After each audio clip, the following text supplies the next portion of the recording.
Dios te bendiga, querido hermano, qué bueno saludarte en este momento. Hoy quiero invitarte a estudiar la palabra del Señor. Nos corresponde leer el Salmo número 38. Es un salmo de súplica, un salmo de confesión, un salmo de lamentos. El salmista está pasando por un momento difícil, por una enfermedad, por una crisis grande, y él piensa que Dios lo está castigando porque tiene un gran pecado, por eso confiesa su pecado ante el Señor. Las pruebas obligan al salmista a clamar fervientemente a Dios, a quien reconoce como su única esperanza de salvación, y esto es cierto, Dios es nuestra única esperanza.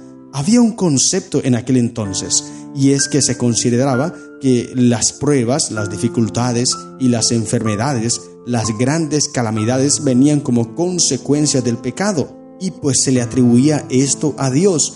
Dios castigaba a sus hijos por el gran pecado. Y mira lo que dice el salmista, Salmo 38, 1 al 4. Voy a leerte estos 4 versículos.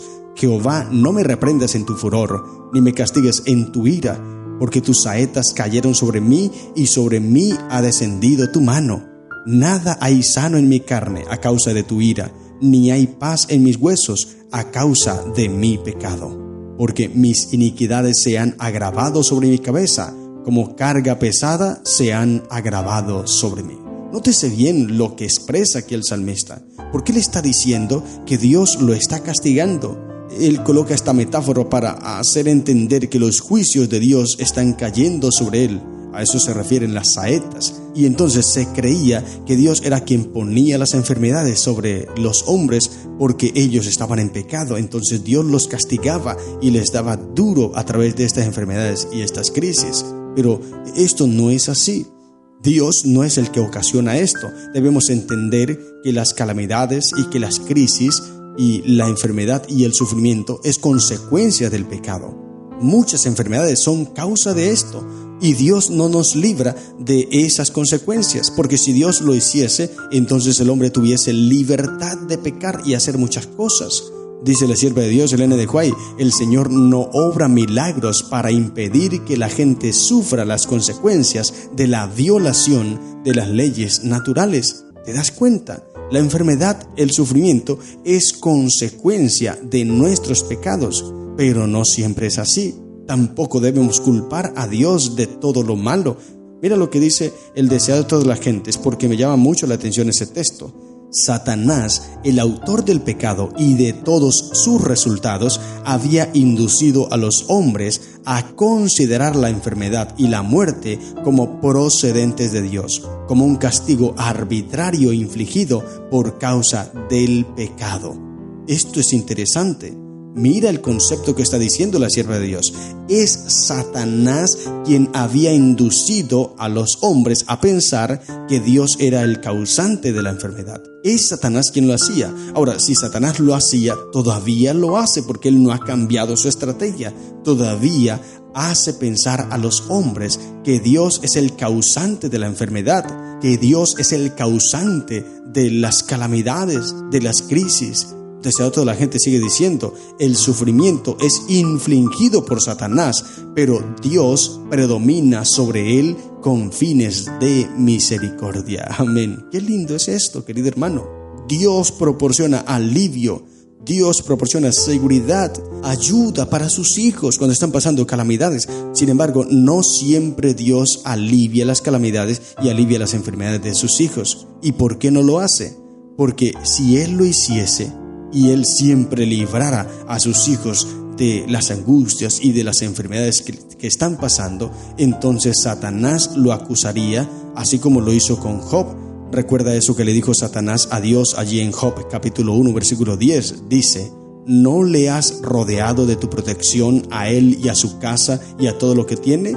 El trabajo de sus manos has bendecido, y por eso sus bienes han aumentado sobre tu tierra. Así que Satanás estaba acusando a Dios de que tenía un cerco alrededor de su hijo, por eso él era fiel. Pero Dios permite las calamidades, Dios permite el mal, Dios permite la enfermedad, que el enemigo nos ataque por este motivo, para al final desarrollar en sus hijos la confianza, la paciencia y la fe, y que al final se vea que estos hijos de Dios son fieles a Dios sin esperar nada a cambio. Son fieles porque lo aman. Eso es lo que quiere demostrar, y también quiere demostrar que el enemigo estaba equivocado en sus acusaciones. Por eso no siempre Dios nos libra. Es allí cuando la persona que está pasando por dificultades, por pruebas, por calamidades, tiene una esperanza en que al final Dios restaurará todas las cosas. Así como pasó con Job. Si estaba en enfermedad, si estaba en angustia, si estaba en la crisis terrible, en la prueba, aún allí él sería fiel a Dios. Así hoy también pasa con nosotros. Si estamos por pruebas, Dios le está diciendo a Satanás: está bien, pruébalo, y te das cuenta que Él me será fiel incluso en medio de la prueba. Por eso es que en medio de la prueba debemos buscar al Señor, no para que nos libre, no para que nos saque de la prueba, sino para que nos dé fortaleza en medio de la prueba, para que en medio de la prueba nosotros podamos tener confianza, podamos tener protección y podamos tener paz en medio de la tormenta. Esto es lo que estaba pidiendo el salmista. Le estaba diciendo: Señor, dame tranquilidad. Mis iniquidades se han agravado sobre mis cabezas, como carga pesada se han agravado sobre mí. Y continúa expresando el salmista su pecado, confiesa su pecado. Él cree que ha estado en pecado. Él cree que su calamidad es grande y la confiesa ante el Señor. Tú puedes seguir leyendo el texto bíblico y te darás cuenta esa oración que el salmista hace a Dios.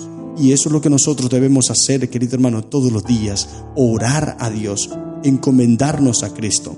La oración, esa comunión, ese momento íntimo que tú y yo podemos tener con Dios, ese momento en el cual podemos abrirle el corazón, ese momento en el cual podemos abrirle nuestro ser a Cristo y dejar que Él actúe en nosotros. Encontrar fortaleza, encontrar paz, encontrar tranquilidad en medio de la prueba. Señor, dice el versículo 9, delante de ti están todos mis deseos y mi suspiro no te es oculto. En medio de la oración nosotros podemos confesar todo esto a Cristo. Para eso Él dejó la oración, para que tú y yo nos refugiemos en ella, para que tú y yo encontremos fortaleza en ella. Estás pasando crisis, tienes pruebas en tu vida hoy, tienes dificultades, tienes momentos oscuros, no sabes qué hacer, estás desesperado tal vez, tienes una enfermedad, o tu esposa o tus hijos o un familiar tuyo está pasando por una enfermedad y no sabes qué hacer. No culpes a Dios, más bien acércate a Él pidiendo fortaleza en medio de la prueba, pidiendo paz, tranquilidad en medio de la dificultad, y Dios estará contigo. Ten esto seguro, querido hermano, aunque Satanás ha intentado atacarte, aunque Satanás es el culpable y es el originador del sufrimiento, sin embargo Dios predomina sobre él con fines de misericordia. Es decir, Dios está por encima del enemigo, Dios está por encima de Satanás y obra con misericordia sobre sus hijos. Confía en Jehová, querido hermano, no te desesperes, no te atormentes, no pierdas la fe, no pierdas la calma. Una persona fortalecida en Cristo, que está cerca de Cristo, orando, estudiando su palabra, confiado en Cristo todos los días, el enemigo no puede atacarlo, el enemigo no puede dominarlo y él huye de esa vida. Así que allí tenemos la clave, querido hermano, tenemos la clave para vencer a Satanás, todo en el nombre de Cristo Jesús. Y allí en la oración encontramos ese poder, encontramos esa fortaleza y encontramos esa paz. Úsala todos los días y Dios te dará tu paz. Estas son las lecciones que encontramos en el Salmo 38. Que el Señor te bendiga. ¡Feliz día!